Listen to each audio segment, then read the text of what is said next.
احبار باب 12۔ اور خداوند نے موسیٰ سے کہا، بنی اسرائیل سے کہہ کہ اگر کوئی عورت حاملہ ہو اور اس کے لڑکا ہو تو وہ 7 دن ناپاک رہے گی، جیسے حیض کے ایام میں رہتی ہے، اور 8ویں دن لڑکے کا ختنہ کیا جائے۔ اس کے بعد 33 دن تک وہ طہارت کے خون میں رہے، اور جب تک اس کی طہارت کے ایام پورے نہ ہوں تب تک نہ تو کسی مقدس چیز کو چھوئے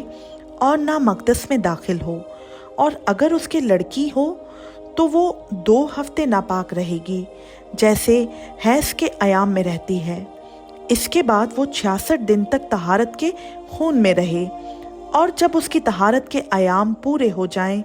تو خواہ اس کے بیٹا ہوا ہو یا بیٹی، وہ سوختنی قربانی کے لیے 1 یکسالہ برہ اور خطا کی قربانی کے لیے کبوتر کا 1 بچہ یا 1 قمری خیمہ اجتماع کے دروازہ پر کاہن کے پاس لائے، اور کاہن اسے خداوند کے حضور گزرانے اور اس کے لیے کفارہ دے،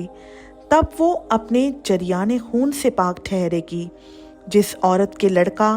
یا لڑکی ہو اس کے بارے میں شرع یہ ہے، اور اگر اس کو برہ لانے کا مقدور نہ ہو تو وہ 2 قمریاں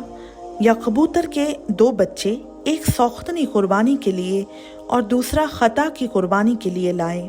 یوں کاہن اس کے لیے کفارہ دے تو وہ پاک ٹھہرے گی۔ خداوند کا پاک کلام کا پڑھا، سنا، سمجھا اور قبول کیا جانا ہم سبوں کے لیے باعث برکت ہو، آمین۔